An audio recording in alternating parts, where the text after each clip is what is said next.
Big boss హౌస్లో so first enter అయిన తర్వాత first day and last day ఆ డిఫరెన్స్ ఏం అనిపించింది మీలో? ఫస్ట్ డే కెన్ ఐ అనిపించింది, లాస్ట్ డే ఐ క్యాన్ అనిపించింది. వా నేను చేయగలుగుతానా, నేను ఉండగలుగుతానా అని వెళ్ళిన వ్యక్తి నేను ఏదైనా చేయగలుగుతా, నేను చేయగలుగుతా అనుకునే ఒక కాన్ఫిడెంట్ని తీసుకొని బయటకు వచ్చాను అనిపించింది. అండ్ ఆ బిగ్ బాస్ ఒక షోలా నేను తీసుకోలేదు కాబట్టి నాకు చాలా నేర్చుకోవడం జరిగింది అక్కడ. షోలో మీరు తీసుకోలేదు అసలు? నేను ఆ షోలోకి తీసుకోలేదు. I took it yes a part of my life, journey kind of a thing. అంటే నా లైఫ్లో అప్స్ అండ్ డౌన్స్ ఏం జరిగిద్దో ఆ షోలో కూడా అలాగే జరిగిద్ది. ఎమోషన్ వైజ్, గేమ్ వైజ్, మా words wise, action wise. So దాన్ని ఎంతవరకు తీసుకోవాలి, ఎంతవరకు వదిలేయాలి, ఏది తీసుకోవాలి, ఏది తీసుకోకూడదు అవన్నీ నేర్చుకున్నాను కాబట్టి I like this. Okay, Bigg Boss ద్వారా మీరు సంపాదించింది ఏంటి? ప్రేమ, జనాల ప్రేమ. జనాల ప్రేమ. సో బిఫోర్ వెళ్ళక ముందు కొంతమందికి మాత్రమే తెలిసిన నిఖిల్. ఇప్పుడు చిన్న పిల్లలు కూడా పాపం నాకు సపోర్ట్ చేసిందని తెలిసినప్పుడు నిజంగా I had my tears on my eyes. ఎంత support. Actually as a actor అవ్వాలన్నప్పుడు జనాలు నన్ను గుర్తించాలి, జనాలు నన్ను ప్రేమించాలి, నేను ఫేమ్ అవ్వాలి అనుకుంటారు. బట్ ఆ ఫేమ్ నీకోసం ఎంతవరకు నించోబెడతారు, నీకోసం ఎంతవరకు ఫైట్ చేస్తారు, అలాంటి ఫ్యాన్ బేస్ దొరకడం అనేది blessed. So I got that. And అది మాటలతో చెప్పలేను. So it's something like universe to me. Yeah. And ఒక విన్నర్ అంటే మీ దృష్టిలో సో అసలు ఏంటి? విన్నర్ అంటే నా దృష్టిలో కాదు, జనాల దృష్టిలో అడగాలి మీరు. Okay. As a person, as a human, male అవ్వచ్చు, ఫీమేల్ అవ్వచ్చు, గెలిచినోడే గొప్ప అని కాదు, ఓడిపోయినవాడు తక్కువ అని కాదు. ఆడు ఓడిపోయాడంటే నెక్స్ట్ గెలుపుకి గట్టిగా వస్తాడు. అలా అని గెలిచినావు అని ఇంకా మాకేంలే అని కూర్చోకుండా you have to keep doing that hard work continuously for whatever you want in your life. కొన్ని విషయాల్లో మనం వదిలేయాల్సి వస్తుంది, ఎందుకంటే మనకన్నా అవతల వాళ్ళకి ఎఫెక్ట్ అవుతుందని. కొన్ని విషయాలు వదలకుండా పట్టుకోవాల్సి వస్తుంది మా వాళ్ళ కోసం అని. So it depends on situation. So winning and losing is same for me. Okay. Winnowing అనేది నేను ఎందుకు విన్ అయ్యానని తెలుస్తుంది, లూజింగ్ అనేది నేను ఎందుకు ఓడిపోయానని తెలుస్తుంది. So that's the difference. Okay. So the last minute, so Bigg Boss విన్నర్ని అనౌన్స్ చేసే మూమెంట్లో సో ఒక పక్క గౌతమ్, ఇంకో పక్క మీరు, అండ్ ఆ మూమెంట్లో so what exactly run in your mind? నేను ఆ మూమెంట్లో నాకు సార్ నా చేయి గౌతమ్ చేయి పట్టుకున్నప్పుడు, నా చేయి పట్టుకున్నప్పుడు నాకు ఆల్రెడీ ఆమె విన్నర్ అనిపించింది, నాట్ అ ట్రోఫీ విన్నర్ జనాల దృష్టిలో. బికాస్ అక్కడి దాకా అంతమందిలో నన్ను అక్కడ దాకా తీసుకొచ్చింది నాకు, అది most important in my life. నేను గెలుస్తానని తెలియదు అప్పటిదాకా. నేను టాప్ 2కి వచ్చేసరికి నేను ఫుల్ హ్యాపీ. నేను నాకు సార్ కూడా అదే చెప్పాను, నేను ఓడిపోయినా పర్లేదు సార్, ఆ స్టేజ్ మీద వెళ్ళాలి నాకు చాలు. That is my Moto. ఎందుకంటే నాకు ఆల్రెడీ హ్యాపీగా ఉంది. ఒకటి, I'm getting out of the house, నేను బయటకు వచ్చేస్తున్నాను, అదొక హ్యాపీ. దానికన్నా ఎక్కువ జనాలు నన్ను అక్కడి దాకా ఇష్టపడ్డారు, నన్ను నించోబెట్టారు అక్కడ దాకా, నాదొక హ్యాపీనెస్. అండ్ అప్పటిదాకా నేను నవ్వుతూ ఉంటా. If you see that episode, చేయెత్తినప్పుడు షాక్లో ఉంటా, ఉట్టి అమ్మ నేను గెలిచానా అని. ఎందుకంటే నేను నవ్వుతుంది ఏంటంటే నేను ఇక్కడి దాకా వచ్చి నేను హ్యాపీ అని నవ్వుతూ ఉంటాను తల దించి. అది ఉంది యాక్చువల్లీ వీడియో చూసాను నేను. అది యాజ్ సూన్ యాజ్ సార్ నా చెయ్యి ఎత్తంగానే నాకు నా చెయ్యి నాదా అనే ఒక సెకండ్ కన్ఫ్యూజ్ అయ్యాను నేను. So it is a miracle.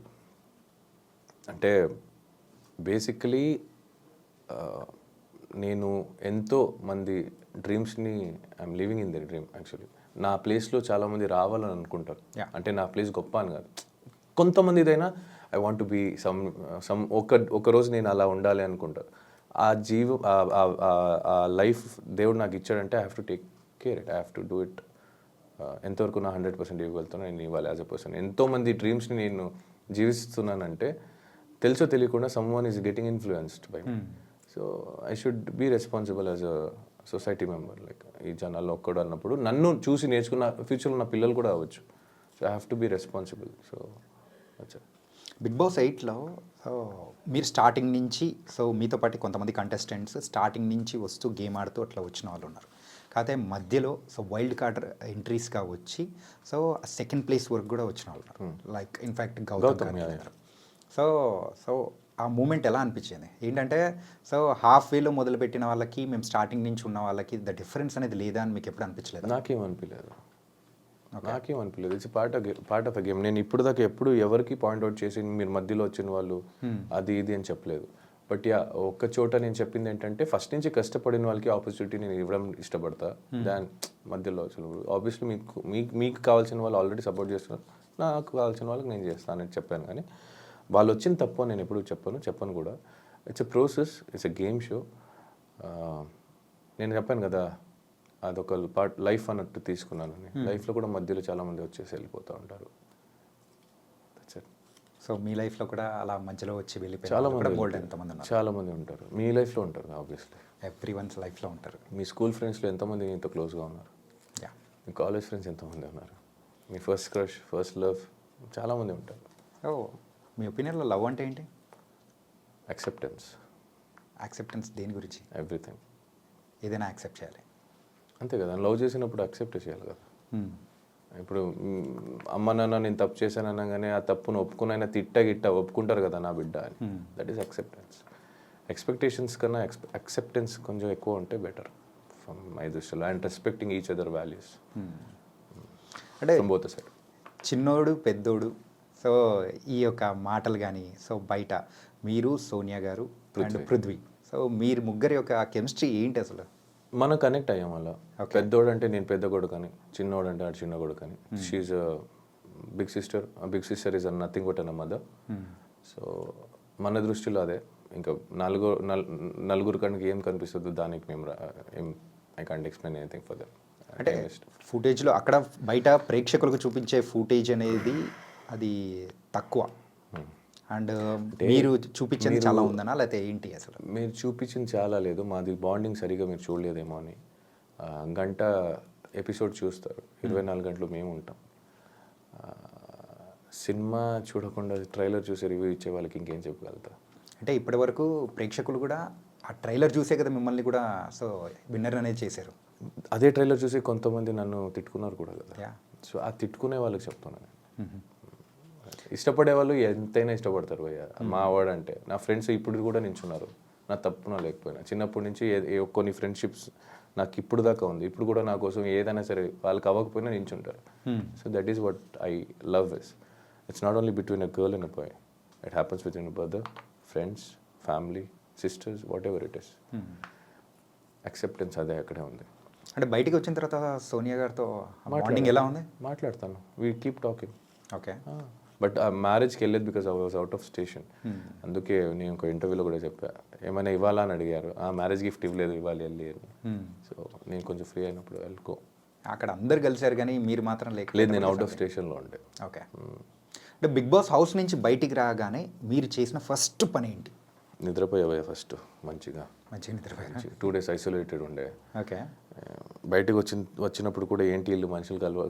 Basically నాకు ఎట్లయిపోయిందంటే సడన్గా జనాలు చూసేసరికి ఐ వాజ్ లైక్ నాకు కొంచెం దూరంగా అనిపించింది. అంటే అన్ని రోజులు అక్కడ అలవాటు అయిపోయి మన జనాలు ఎక్కువ చూడక సడన్గా అందరినీ కొత్త వాళ్ళు అనిపిస్తున్నారు, ఎందుకు వీళ్ళందరూ వచ్చారు అని కూడా అనిపించింది. బట్ వాళ్ళ పాపం వాళ్ళ తప్పు కదా, నాదే తప్పు. బికాస్ నాకు అది అలవాటు అయిపోయి అలా అయిపోయింది.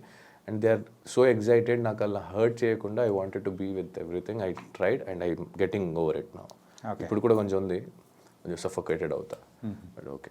అంటే బయటికి రాగానే మీ ఫోన్ చెక్ చేసుకునేటప్పుడు ఎవరికి కాల్ చేయాలనిపించింది? You can use both. No, ఇది అవసరం లేదనుకుంటా. అవసరం లేదా? ఓకే. ఎవరికి చేశాను నేను? బయటికి వచ్చిన తర్వాత నాకు కావాల్సిన వాళ్ళందరూ ఆల్రెడీ హైదరాబాద్లో ఉంటే నాకెవరు ఫోన్ చేయలేదు, నేనెవరు ఫోన్ చేయలేదు. కానీ నాకు చాలామంది ఫోన్ చేశారు. I spoke to them. నాకు బేసిక్లీ ఫోన్ వాడడం మర్చిపోయా నేను. అంటే నేను పాస్వర్డ్స్ మర్చిపోయా. థ్యాంక్ గాడ్ నేను నోట్ చేసుకొని పెట్టుకున్నాను కాబట్టి గుర్తుపెట్టింది. Even UPI bank details, passwords details, ATM pin అన్నీ మర్చిపోయి అది గుర్తుపెట్టుకున్నాను. అదే నోట్లో ఉంది కాబట్టి బతికిపోయింది. ఫేస్లో ఉంది కాబట్టి ఓపెన్ అయ్యేది, లేదంటే ఫోన్ కూడా ఓపెన్ అయ్యేది కాదు. మర్చిపోయి పాస్వర్డ్ మళ్ళీ అలవాటు అయ్యడానికి ఒక 2 రోజులు పట్టింది. So I use to only receive the call. I was so exhausted.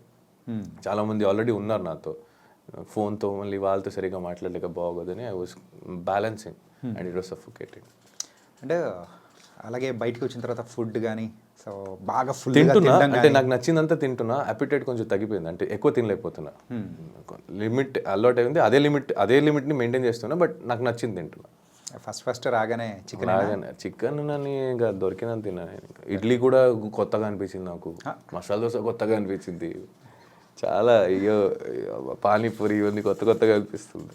బయటికి రాగానే ఒక వింత మనిషిలా నేను వింత ప్లేస్కి వచ్చానో లేదా నేనే వింతనా అనిపించింది ఒక చోట నాకు. అంటే అబ్బా ఇవన్నీ అవును కదా, ఇవన్నీ చేసేవాళ్ళం కదా మేము, ఇవన్నీ తినేవాళ్ళు కదా, ఏం గుర్తులేదు, నేను అలవాటు అయిపోయేలా.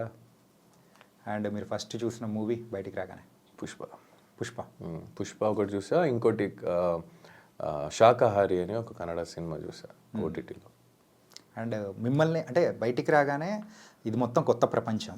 సో కొన్ని న్యూసెస్ మీరు వినేటప్పటికీ ఏంటి ఇంత జరిగిపోయిందా ప్రపంచంలో, మేము ఒక 4 to 5 months 100 రోజులు లేకపోయేటప్పటికి తర్వాత చాలా చేంజెస్ అయిపోయింది అది. అవును, మిమ్మల్ని బాగా ఎగ్జైట్ అంటే డిఫరెంట్గా అనిపించిన న్యూస్ ఏమైనా ఉందా? డిఫరెంట్గా అనిపించింది న్యూస్ అంటే కొన్ని న్యూస్ వల్ల బాధపడ్డా తప్ప ఇంకా డిఫరెంట్గా అనిపించింది అని ఏం లేదు. బట్ యా బయటికి రాగానే రోడ్ గీడ్ అన్నీ కొత్తగా అనిపించేది. అబ్బా రోడ్డు, అబ్బా వెహికల్స్, అయ్యో మెట్రో ట్రైన్, ఇవి మాల్స్, బిల్డింగ్స్, ఇవన్నీ అనిపించేది. చూసే వాళ్ళకి తెలియదు, అక్కడ సఫర్ అయ్యే వాళ్ళకి. సో అలా అనిపించింది అంతే. ఓకే. అండ్ ప్రైజ్ మనీ నేను చేయబోతున్నారు, ఆల్రెడీ ఖర్చు పెట్టేశారా? రాలేదు, ఇంకా రావాలి. There is a process to come. Tax అని కట్టాలి కదా, ఆ కట్ అయింది కొంచెం ఎంత పోయిందో చూసి బాధపడి ఓకే ఆ బాధ పోయిన దానికి ఎట్లా మేనేజ్ చేయాలి, కొన్ని అప్పులు ఉన్నాయి అవన్నీ తీర్చుకోవాలి. అండ్ నాకు కొంత చారిటీ ఒక్కరికి చేయాలని ఉంది, చేస్తా, ఇప్పుడు చెప్పను నేను. అండ్ అఫ్కోర్స్ చిన్నప్పటి నుంచి కష్టపడి నన్ను మా ఫ్యామిలీని అందరినీ, మా అమ్మ మా నాన్న రెంట్లో హౌస్లో ఉంచి కష్టపెట్టి పెంచారు. ఇప్పుడు దాకా it's my turn to give them back, make them ఆరామ్సే కూర్చోండి అని చెప్పే టైము. సో అందుకే వాళ్ళిద్దరు అమ్మ నాన్న పేరు మీద ఒక ఇల్లు కొనాలని. ఎక్కడ బ్రో? ఊర్లోనే కొనాలనుకుంటున్నారా? ఓకే. అండ్ మీరు బయటికి రాగానే సో ఈ బిగ్ బాస్ రివ్యూవర్స్ ఇవన్నీ మరి విని కొన్ని విషయాల్లో కూడా మీరు బాధపడి, కొన్ని ఆనందపడి, అన్ని మిక్స్డ్ ఎమోషన్స్ కూడా బాధ ఏం లేదు బ్రో, అని హ్యాపీగా బాధ ఏం లేదు. సపరేట్గా దీనికంటూ కూడా సో కే బ్యాచ్ అని చెప్పేసి ఇలాంటివన్నీ పేరు పెట్టి ఇట్లా పిలుస్తూ ఉన్నప్పుడు so how do you feel and what you felt? How do feel అంటే bro what's your full name? Chanakya. హిందీలో రాస్తే అక్షరాలే కదా మారుస్తాయి, కన్నడలో అక్షరాలు మారుతాయి, పిలుపు మళ్ళీ వ్యక్తి ఒక్కటే కదా. బట్ మనం మాట్లాడే లాంగ్వేజ్ అనేది కూడా మారుతుంది కదా, ఆ లాంగ్వేజ్ ఎమోషన్ సేమే కదా, నువ్వేం చెప్పాలనుకునేది సేమే కదా, నీ మనిషి సేమే కదా, మాటే వేరు, మనిషి సేమే కదా. నీకు ఆకలేసినప్పుడు అన్న తింటావు, నేను ఆకలేసినప్పుడు అన్న తింటా. నీకు బాధ అనిపించినప్పుడు ఏడుస్తావు, నేను బాధ అనిపించినప్పుడు ఏడుస్తాను. ఏంటంటే ఒకటని మీరు అనుకుంటున్నారు, కాకపోతే మిమ్మల్ని సపరేట్గా సెగ్రిగేట్ చేయాలని ఒక టైప్ ఆఫ్ అంటే కొంతమంది ఇలా చేయడం అనేది కరెక్ట్ అంటారా? అంటే బేసిక్లీ నాకు అడిగితే నాకు అందరూ ఒకటే. ఇంకా చేసిన వాళ్ళ గురించి చెప్పమంటే మేబీ వేరేం దొరకలేదేమో. ఓకే. మేబీ వాళ్ళ దగ్గర ఇంకేం చేత కాదేమో. ఈ డివిజన్ యూనిటీగా ఉండాలి అని వీళ్ళే ఒక చోట వీడియో చేసి పెట్టేవాళ్ళు, వీళ్ళు వేరే బ్యాచ్, వీళ్ళు వాళ్ళ బ్యాచ్ అని చెప్పి మేబీ గేమ్ ప్లాన్ ఏమో, మేబీ వాళ్ళ గేమ్ ఏమో, మేబీ వాళ్ళకి వచ్చేది అంతే ఏమో. It can be anything. Okay. So I don't care. ఎందుకంటే ఏ జనాలు నన్ను ఇష్టపడి ఇక్కడ దాకా తీసుకొచ్చారో అదే జనాలు నన్ను ఇష్టపడి ఓట్ చేశారు. సో ఆ జనాలు నాకు responsible, not this waste candidates. I don't care about those. అంటే బయటకు వచ్చిన తర్వాత చాలామంది మన బిగ్ బాస్ కంటెస్టెంట్స్ ఇంటర్వ్యూస్కి వెళ్ళినప్పుడు కూడా సో ప్రతి ఒక్క చోట మీ గురించి క్వశ్చన్ అడిగి సో దీని గురించి కొంచెం హైలైట్ చేస్తూ ఉన్నట్టు కూడా మీ దగ్గరికి వచ్చినప్పుడు వాట్ ఐ ఫెల్ట్ ఈజ్ అంటే ఇన్ఫ్యాక్ట్ చెప్పాలంటే సింపుల్గా ఇన్ని యూట్యూబ్ ఛానల్ ఉన్నప్పుడు సో కొన్ని థంబ్నెయిల్స్ అనేది కూడా మీ పేరు మీద కూడా కొన్ని ఇట్లా అంటే నేను అదే చెప్తా. ఇప్పుడు వేరే 22 కంటెస్టెంట్స్ ఉన్నారు నాతో కలిపి. 22 కంటెస్టెంట్స్తో ఆల్మోస్ట్ ఇంటర్వ్యూస్ చేసి నా పేరు మీద థంబ్నెయిల్ పెట్టడం అనేది ఎట్లా అనిపిస్తుంది అంటే ఇన్సల్ట్ చేయట్లేదు, డైరెక్ట్గా చెప్తున్నా, ఇండైరెక్ట్గా ఏం కాదు. ఎవరితో చేశారో వాళ్ళు పెట్టండి. మీరు ఎందుకు ఈ న్యూస్నెస్ అంటే ఒక హ్యూమానిటీ లేకుండా ఎవరినో వాడుకొని మీ ఛానల్ని ముందు తీసుకెళ్ళే దీనికోసం వేరే వాళ్ళని వాడుతున్నారు అనిపిస్తుంది తప్ప మీ దగ్గర టాలెంట్ లేదనిపిస్తుంది నాకు. If you still want do that, మీరు అదే ఇంకా నాది ఇంకో వ్యక్తిది థంబ్నెయిల్ ఫోటోలు పెట్టే చేయాలంటే it's better you take it out your YouTube channel. Worthless అనిపిస్తుంది. ఇంకెన్ని రోజని వేరే వాళ్ళ పేరు మీద వేరే వాళ్ళ గురించి అడిగి వాళ్ళ గురించి ఇంకోటి చెప్పుకొని బతుకుతారు. You have nothing to do with your life. ఇంకోటి లేదా? అంతే, నేనే కనిపిస్తున్నాను ప్రస్తుతానికి. ఇంకోటి లేదా? నాకే ఉంది భయ్య చాలా చూసుకోవడం, గెలిచినా గెలవకపోయినా. నాకు ఫైనాన్షియల్ ఉంది, ఫ్యామిలీస్ ఉంది. I have many things to take care, I have many responsibility to take care. You guys have nothing. నేను ఇంకోటి ఏం చెప్తా అంటే, ఇప్పుడు మీరు అడిగారు కాబట్టి సాఫ్ట్గా చెప్తా. ఇది మళ్ళీ కంటిన్యూ అయితే నేను ఇంచో పెట్టి పేరుతో చెప్తా. ఇట్స్ బెటర్ యూ డోంట్ గోక్ మీ. బాగా ఎవరో గోకారు అంటే నాకు ఇంకా ఎఫెక్ట్ కాదు, ఇంకో వ్యక్తికి ఎఫెక్ట్ అవుతుంది. I can sense it. It's better you stop that. అంటే మీరు వెళ్ళి ఎవరిని అడుగుతున్నారు? నా గురించి కొంతవరకు తెలిసిన వాళ్ళకి, ఇన్ అండ్ అవుట్ తెలియని వాళ్ళకి వెళ్ళి అడగట్లేదు కదా మీరు. తెలిసిన వాళ్ళకి అడుగుంటే వాళ్ళు నిజాయితీగా కరెక్ట్గా చెప్తే నేను ఇదే okay, it's done, clear, dust and clear, okay అయిపోయింది. మీరు వాళ్ళకే నా గురించి తెలుసు కొంత, వాళ్ళ దగ్గర మీరు ఏదేదో అడుగుతున్నారు, సెన్స్లెస్ క్వశ్చన్స్. మీరు చూసుకోండి కదా. మెయిన్గా అయితే మీ గురించి ఏంటంటే మీ పర్సనల్ మ్యాటర్ అంటే చెప్పాలంటే మీ ఇది ఎట్లా లవ్ స్టోరీ దాని గురించే ఎక్కువ అన్నారు. పక్కింటోటి దోశలో బొక్క ఉంది, అది కవర్ చేయడానికి వెళ్తున్నారు. వీళ్ళ దాంట్లో తవే బొక్క, వీళ్ళు చూసుకోవచ్చుగా. మీ తట్టలో మీ ప్లేట్లో ఏం పడున్నాయి అది తినండి. మీరెందుకు వేరే వాళ్ళు తినాలని చూస్తున్నారు? నాకు అర్థం కాదు. ఏదైనా ఉంటే I talk to you, come home, నా ఇంటికి రండి, ప్రాబ్లం లేదు. మీ ప్లేస్ చెప్తారా, నేను వచ్చి మాట్లాడతాను, ఐ డోంట్ కేర్. మీరు తినండి, మీకు ఏముందో తినండి. ఎందుకు పక్కన వాళ్ళు బొక్క వీళ్ళు బొక్క కవర్ చేయడం? మీరు చేసుకోండి కదా, అది మేము చూసుకుంటాం. ఇప్పుడు దాకా నేను బిగ్ బాస్లో లేనప్పుడు ఎవరు వచ్చి ఓదారిచ్చలేదు, ఎవరు వచ్చి కన్సర్న్ చూపించలేదు, ఏంట్రా అనేది. ఇప్పుడు వీళ్ళకి టీఆర్పీలు కావాలి, వీళ్ళకి వ్యూస్ కావాలి, వీళ్ళకి వ్యూవర్షిప్ పెరగాలి, సబ్స్క్రైబర్ కావాలి, ఇంకో పర్సనల్ లైఫ్కి దూరాలి. వీళ్ళు చేస్తే నేను దూరుతా. అంటే it's not that it's effecting me, it's effecting me because it is affecting someone. And ఏంటంటే ఎక్కువ దగ్గర కూడా మీరు మీ ఒక రిలేషన్ గురించి కానీ ఎక్కువగా మాట్లాడకపోవడానికి అదర్ పర్సన్ ఎఫెక్ట్ అవుతున్నారనే ఉద్దేశం అని అనుకోవచ్చు కదా. అంతే. అండ్ ఇప్పుడు నా గురించి నేను ఎంతవరకు కేర్ చేస్తాను, ఎంతవరకు నాకు తెలుసు, నేను కావాలంటే నేను చెప్పుకుంటాను. ఐ డోంట్ నాకు ఏమనిపిస్తుందో నేను చెప్తాను, నాకు అనిపించేది వరకు. అది నాకు ఎఫెక్ట్ అవుతుందో లేదో అది నాకు తెలుసు కాబట్టి. ఇప్పుడు నేను చెప్పడం వల్ల అవతల వేరే వ్యక్తి ఎఫెక్ట్ అవుతారంటే ఇట్స్ వెరీ రాంగ్. అండ్ మీరేం చేస్తున్నారంటే వేరే వాళ్ళు వాళ్ళ పేరు తీసుకొని మా పేరు తీసుకొని ఇంకో వీడియోలు చేసుకుంటున్నారు. ఓకే అయిపోయింది, ఇంకా చాలు చేసింది వీడియో, బతికేసారు చాలే కానీ ఇంకా కట్ చేసుకోండి, అంతే చెప్తా.